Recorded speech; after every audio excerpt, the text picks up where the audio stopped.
নমস্কার বন্ধুরা, আমার চ্যানেলে আপনাদের সবাইকে স্বাগতম। আজ আমরা রান্না করে নেব বিরল ও খুব একটা বাজারে দেখা যায় না সুস্বাদু শিলান মাছ। চলুন তাহলে শুরু করা যাক।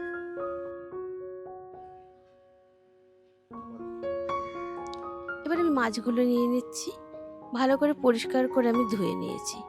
এবার এর মধ্যে আমি নুন হলুদ মাখিয়ে নিচ্ছি। ভালো করে নুন হলুদগুলো মাখাতে হবে মাছের মধ্যে। আমাদের নুন হলুদ মাখানো হয়ে গেছে, এবার সরিয়ে নিচ্ছি।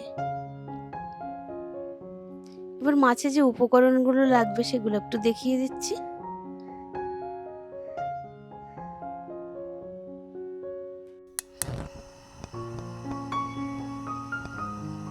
এবার আমি এটা কড়াই বসিয়ে নিচ্ছি গ্যাসের মধ্যে।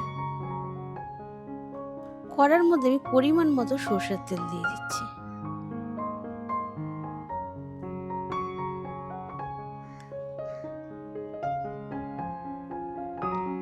সরষের তেলটি গরম হয়ে এসছে, এবার আমি মাছগুলো দিয়ে ঢেকে দিচ্ছি।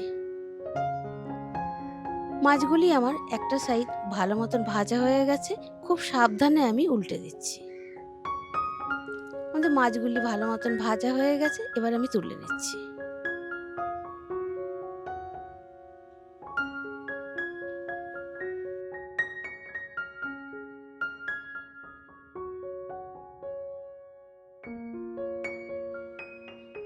এবার এই তেলের মধ্যে আমি ফোড়ন দিয়ে দিচ্ছি, জিরে, শুকনো লঙ্কা, তেজপাতা।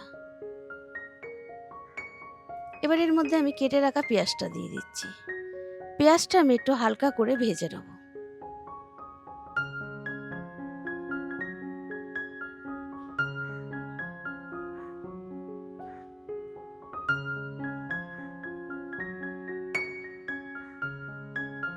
পেঁয়াজটা আমাদের হালকা করে ভাজা হয়ে গেছে।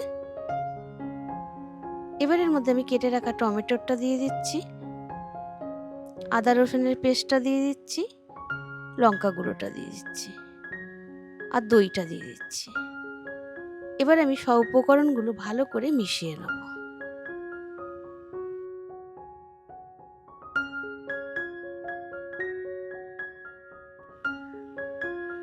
এবার এর মধ্যে আমি নুন আর হলুদ দিয়ে দিচ্ছি, আবার আমি একটু ভালো মতন করে মিশিয়ে নিচ্ছি। এবার এর মধ্যে জিরেটা দিয়ে দিচ্ছি। জিরেটা দিয়ে আমি আরো খানিকক্ষণ ভালো মতন করে মশলাটা কষিয়ে নেব। আমাদের মশলাটা কষানো হয়ে গেছে, এবার এর মধ্যে আমি পরিমাণ মতো জল দিয়ে দিচ্ছি।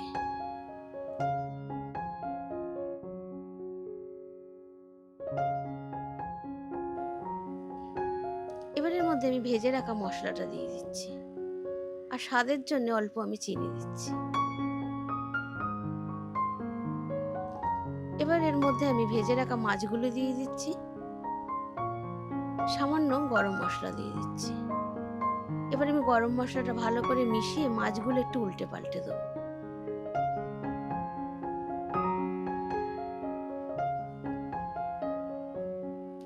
এবার আমি ঢাকা দিয়ে 5 মিনিট আমি মাছটি রান্না করে নেব। আমাদের 5 মিনিট হয়ে গেছে, দেখুন মাছটা খুব সুন্দর তৈরি হয়ে গেছে। এবার এর মধ্যে অল্প আমি ধনেপাতা ছড়িয়ে নামিয়ে দেবো। চলুন তাহলে পরিবেশন করে দিই। আমার এই রেসিপিটি যদি আপনাদের ভালো লেগে থাকে একটা লাইক করে দেবেন। আমার চ্যানেলে নতুন অতিথি হয়ে থাকলে আমার চ্যানেলটিকে সাবস্ক্রাইব করে নেবেন। নমস্কার, ভালো থাকবেন সবাই।